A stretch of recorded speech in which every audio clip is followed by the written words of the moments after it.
everybody, and welcome to Daron's Kitchen. I am Daron, and today we'll be making a Pavlova. Now, for those of you wondering what's a Pavlova, very easy.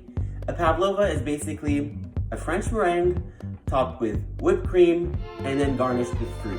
Now, the reason why I chose this recipe is because since we're all supposed to be quarantining, you're all quarantining, right? Everyone's at home, you're not leaving if it's not necessary, right? Good job. So the reason why I chose this recipe is because you'll find that any ingredient you need for this dessert, you already have in your fridge or in your pantry. Whatever you need, you have, I can guarantee you. And another thing about this recipe is it's so versatile. You can play around so much with it and you can make your own creation so easily with this recipe. You're gonna see that you don't need to go out to get anything. Anything you need, you already have. So I hope you're all excited. Are you? Are you ready? Let's do this. The first step in making our Pavlova is making our French meringue. I'm going to give you a few tips and tricks here today that are going to give you a foolproof meringue. You'll never be able to mess it up again. First things first, you need to know meringue's biggest enemy is fat. Any type of oil, any type of grease, that's the biggest enemy your meringue will ever have. Now, first thing we're going to do is you have to make sure that all your tools and your equipment are nicely clean and there are no specks of grease on them. So here's a little trick. You can of course just clean it regularly, and if you want to be extra careful, I had this very questionable, weird looking dried up lemon in the fridge, and I mean it's seen better days. So we're going to use this lemon and we're just going to rub the inside of our bowl just to get the juices of the lemon to clean the bowl. What we're going to do is we're going to separate our eggs. Of course, where do we crack our egg? On a flat surface. You all got that right.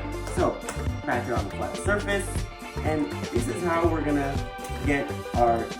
separate our white and our yolk. We're just going to use the shelf and we're going to balance the yolk back and forth, just like that. And there you go. You already have your white here and your yolk in your shell. So let's keep our yolk. I mean, we can throw the shell out. You could do stuff with it, but let's not go to that extent.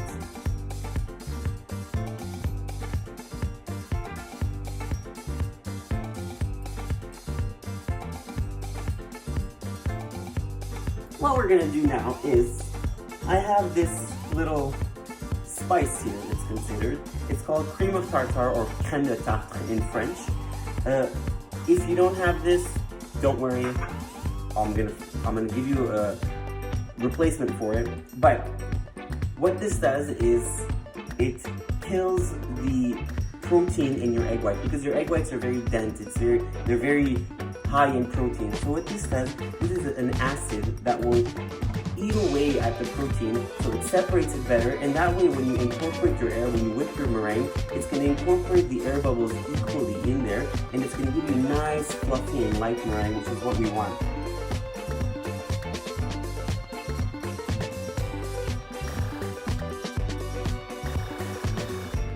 If you don't have cream of tartar, don't worry.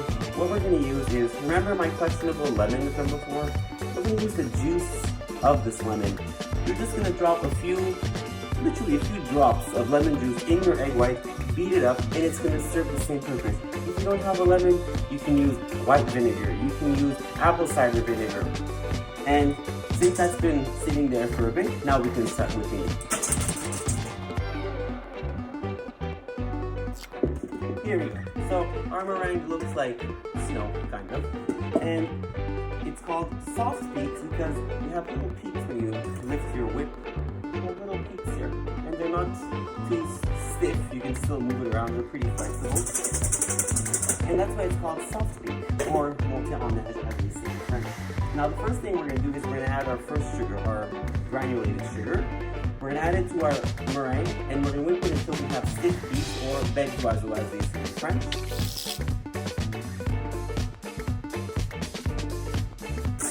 And there we go. Now we have, it's a bit runny still, but you can see I have bigger peaks this time, right? Now what we're going to do is we're going to incorporate our icing sugar. when it comes to making a meringue and when you're using your icing sugar, you really do need to sift it, only because you don't want lumps in your meringue, and meringue is very delicate. You don't want to mess that up. So again, I'm going to put it in 2 to 3 increments, and using the spatula, I'm just going to fold gently until my sugar and my whites are nicely combined.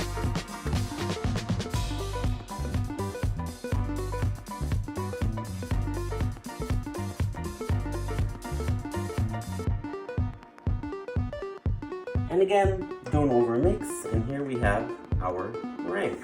Now, you can always put some kind of extract in there, which I recommend. Now here's a little secret. If you did go with the cream of tartar, still add a few drops of lemon juice in there. Why? Because when you add a few drops of lemon juice in your meringue, that will give you a nice and white meringue after it's baked. That's a little secret. A lot of people don't realize that. So I put lemon juice, and what I'm going to put, I actually have pure lemon extract. I'm just going to put a drop of that in there because I really wanted to kill the taste of the egg. I don't want my meringue to smell or taste eggy. And I also have pure almond extract.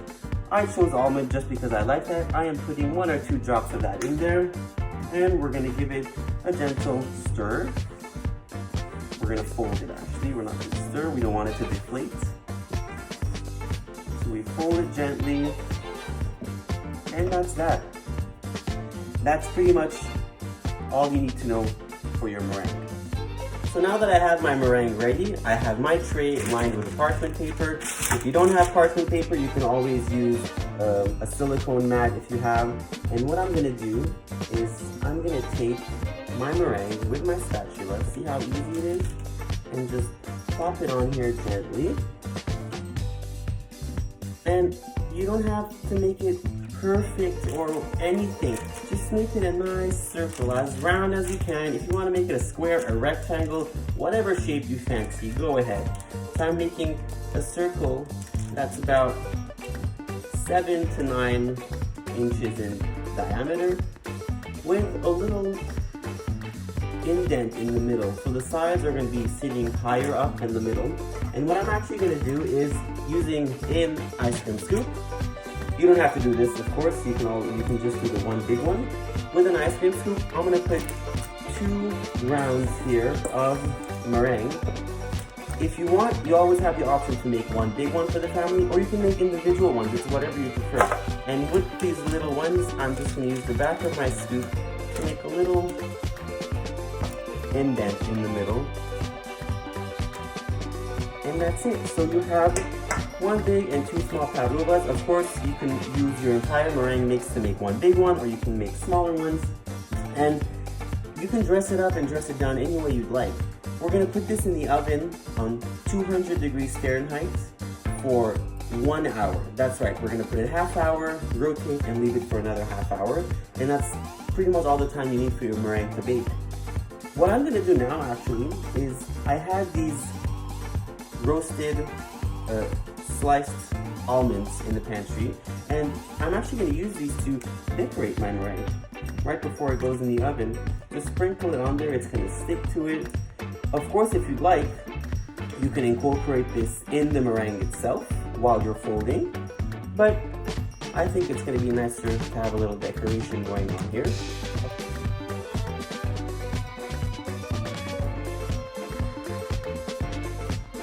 Now, as our meringues are cooling down, the next step in making our pavlova is to whip your cream.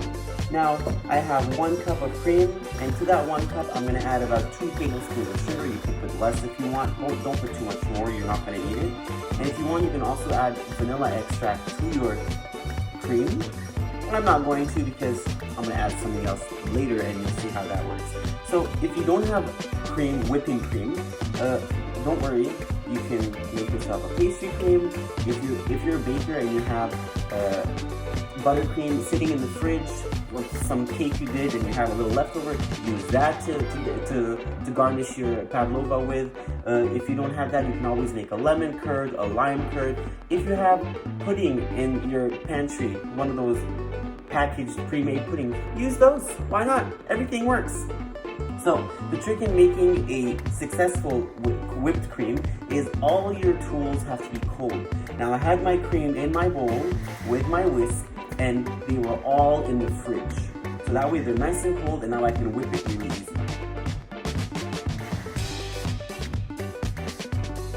Now that we have our cream already whipped, as you can see, it's nice and fluffy.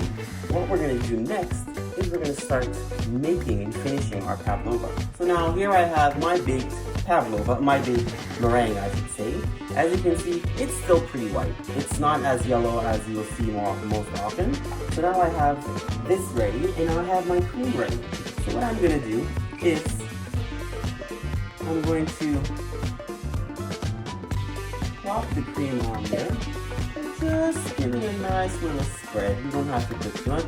If you'd like to put more cream, go ahead. Less cream, it's up to you. Like I said, you get to play with this as you like. There are no rules here. Make it your own. I want to see you make it your own. So now that we have that, what we're going to do next is we're going to add our fruit. So what I had in the fridge was strawberries, raspberries, blackberries, blueberries. Of course, if you like any other fruit, go ahead, use them. If you want to add a banana or some kind of citrus on there, do it.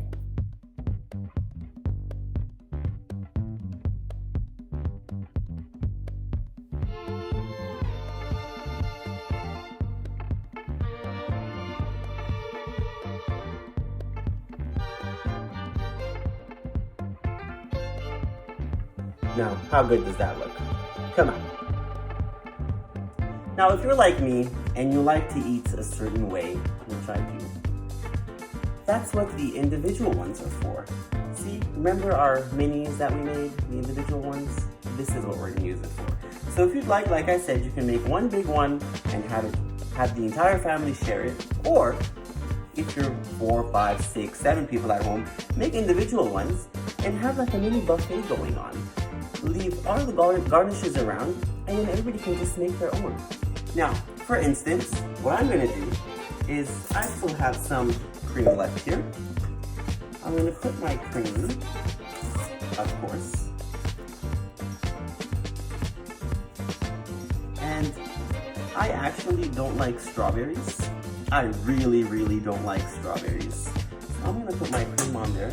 But I do love blackberries, raspberries, blueberries, so I'm gonna make my own. I'm gonna make a pavlova using only blackberries and raspberries. And because I still have some slivered almonds laying around, I'm gonna use that to garnish my pavlova with. If you have fresh herbs, maybe mint or something, you can even use that to garnish your pavlova with. But what I'm going to do is, this is for the adult section. I have a little Irish liqueur here, and I'm going to use that just a little bit on my pavlova and give it that little something to it.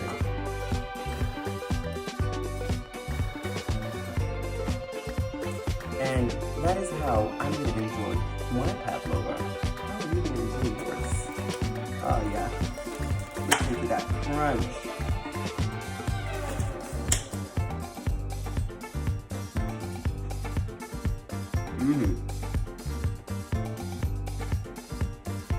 Oh yeah.